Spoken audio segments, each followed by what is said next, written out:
A paz do Senhor, meus amados, esse é o canal Evangelho Puro e Simples, onde o objetivo deste canal é trazer a palavra de forma prática e bem simples, para nós e mostrar que a Bíblia ela tem sim aplicação na nossa vida. E hoje, meus amados, eu gostaria de esclarecer algo que às vezes as pessoas têm dúvida, por que os cristãos dizem assim, você precisa aceitar Jesus para ser salvo? Por que eu tenho que aceitar Jesus se eu sou uma pessoa que fala em Deus? Quando algo me acontece, eu dou graças a Deus. Quando alguém vai sair de perto de mim, eu falo, vai com Deus. Nós temos esse hábito de falar, vai com Deus. Algo te aconteceu, graças a Deus. Nós temos esse hábito. Mas por que eu tenho que aceitar Jesus como meu Salvador para que eu tenha salvação? Bom, lá em Gênesis capítulo 3 nos explica muito bem por que nós temos que aceitar Jesus. Porque Deus criou o homem para que o homem, Deus criou um jardim e nesse jardim Deus criou um homem para que o homem guardasse, lavrasse esse jardim, cuidasse desse jardim. E também para que o homem tivesse comunhão, tivesse amizade plena com Deus. Só que Deus deu tudo ao homem, mas deixou o homem uma incumbência. Olha, você pode comer de tudo que tem nesse jardim, de tudo. Porque se você for ver lá em Gênesis capítulo 1, 2, você vê que Deus foi muito criterioso ao criar todas as coisas. Ele não colocou o homem em qualquer lugar. Primeiro ele deu todas as condições para o homem viver naquele lugar.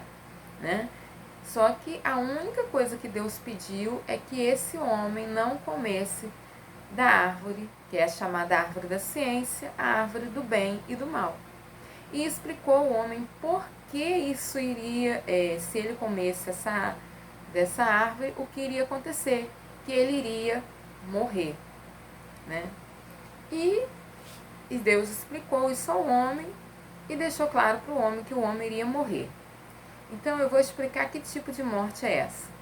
É a morte física, porque a partir do momento em que o homem desobedeceu a Deus, Deus tirou o homem do jardim e nesse jardim continha uma árvore escrito, cujo nome dessa árvore era Árvore da Vida. Então, como o homem foi expulso do jardim, o homem parou de comer dessa árvore da vida. Só que eu creio, irmãos, que o homem morreu realmente foi pela desobediência, porque quando Adão foi expulso do jardim, Adão e Eva, Adão ainda viveu por 930 anos, E aí a gente fala assim, então Deus mentiu? Deus não falou que eles iriam morrer? Não, Deus não mentiu. Porque a primeira morte e a pior de todas foi a morte espiritual. E o que é morte espiritual? É quando um homem e uma mulher já não têm mais a sua comunhão plena com Deus. A sua comunhão com Deus ela foi manchada. O homem já não consegue mais se relacionar com Deus puramente. O homem já deixou, a partir da queda, o homem deixou de ser uma pessoa inocente e passou a conhecer o pecado, ele passou a conhecer realmente o mal. Então, Deus, que é tão maravilhoso e que nos ama tanto, quando o homem pecou, quando o homem comeu daquilo que Deus falou para ele não comer, Deus veio pela viração da tarde, veio para conversar com Adão e com Eva, porque Deus fazia isso. Deus vinha para conversar com Adão e Eva. Olha a importância que Deus dá ao homem. Deus sendo um Deus tão grande, Deus tão maravilhoso, o Deus que tem todo o poder, Ele se importa, meu amado, comigo e com você. Ele quer ter essa intimidade comigo e com você, como Ele tinha com Adão e com Eva. E o que Ele fez? Quando Ele começou a chamar, quando Ele começou a passear pelo jardim, chamar por Adão, Adão se escondeu de Deus, porque o pecado nos faz isso. O pecado nos afasta de Deus. O pecado faz a gente querer se esconder de Deus. A gente pode até falar no nome de Deus, mas não quer dizer que nós estamos juntos com Deus, né? Então, Deus já sabia do que tinha acontecido com Adão, porque Deus conhece os nossos pensamentos, Deus conhece as nossas atitudes. Mas quando Deus chama Adão e pergunta a Adão, Adão, onde estás? Né? Quando Deus faz isso, quando Deus nos pergunta, Ele está nos dando uma chance de confessarmos a Ele os nossos pecados e de nos arrependermos, né? Então Ele chamou Adão, perguntou a Adão onde Adão estava. Adão disse que ouviu a voz do Senhor e temeu, e por isso ele se escondeu, né? E Deus na hora falou com ele, você comeu do fruto que eu falei que não era para comer? E Adão disse que sim, que havia comido do fruto, né? E ele falou assim, por que fizeste isso? Ele, a mulher que você me deu, né? A mulher que o Senhor me deu, a mulher me deu o fruto para comer. E ali Deus foi perguntar à mulher também, dando uma chance da mulher se explicar, e a mulher disse que foi a serpente, né? Então Deus ali deu a sentença para o homem, deu a sentença para a mulher, deu a sentença para a serpente, e daí Deus fez um plano de salvação para o homem, né? Dali Deus já viu que já não havia mais comunhão perfeita entre ele e o homem.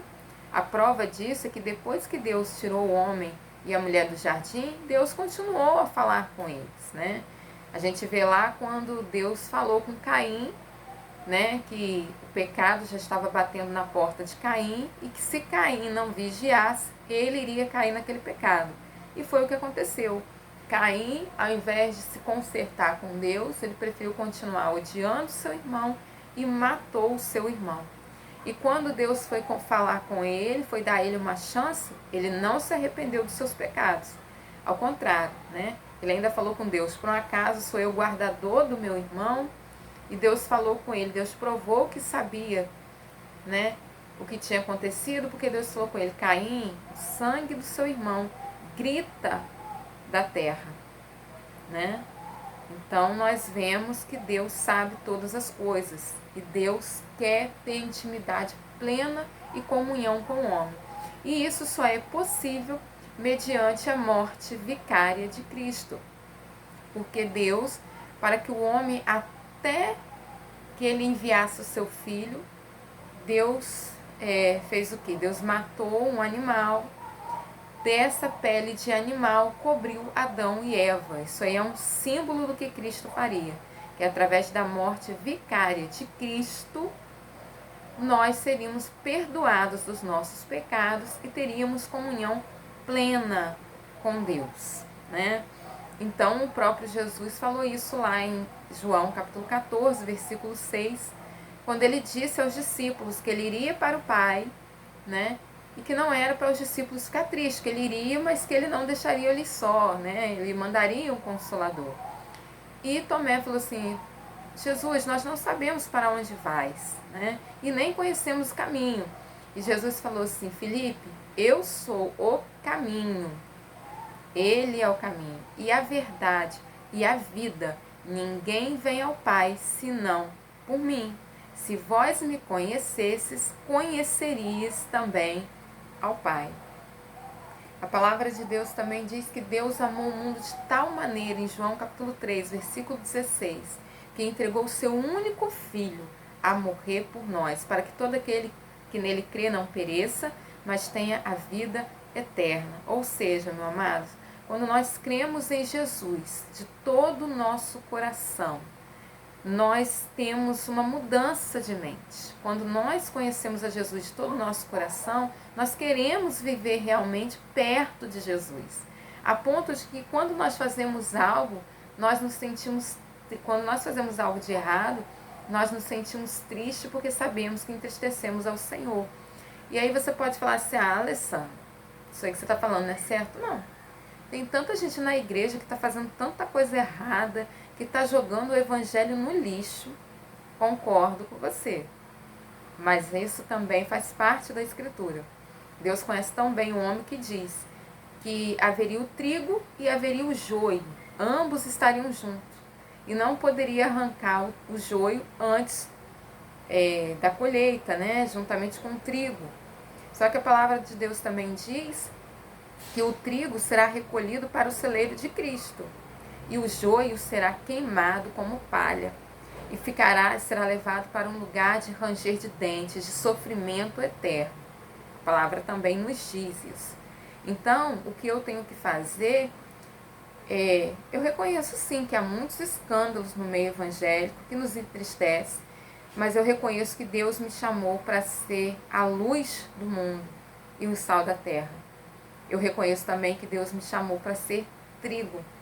Então eu tenho sim que me envolver com Deus, conhecer a Deus através da palavra, da Bíblia Sagrada, fazer a vontade dele e ser trigo nesta terra. Eu fazer a diferença nessa terra e não olhar para aqueles que não querem, mas olhar para Cristo, que morreu por mim naquela cruz e que me deu o presente de ter a vida eterna e que me deu o presente de ter a comunhão sincera com Deus, de ter um amigo verdadeiro, um amigo que fica comigo 24 horas por dia, um amigo que me compreende, um amigo que quando eu estou errada me chama atenção, mas que quando eu também estou certa e preciso de um consolo, ele diz assim para mim: não temas, crê somente, eu estou contigo. Se passares pelas águas, elas não te submergirão. Se passares pelo fogo, a chama não arderá em ti.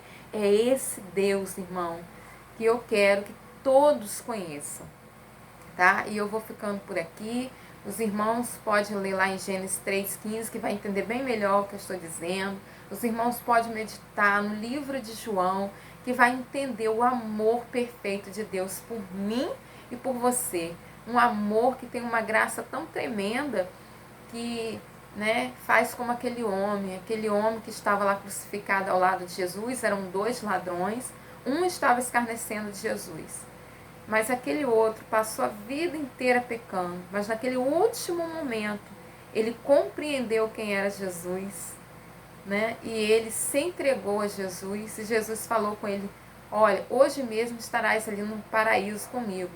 Quer dizer, aquele homem não precisou de obras para se salvar, aquele homem não precisou de obras para se salvar, de acender vela, de fazer nenhuma promessa. Aquele homem simplesmente acreditou que Jesus era o Filho de Deus, e ele acreditou com todo o coração, e Jesus ali deu a salvação a ele. Então nós não somos salvos por obras.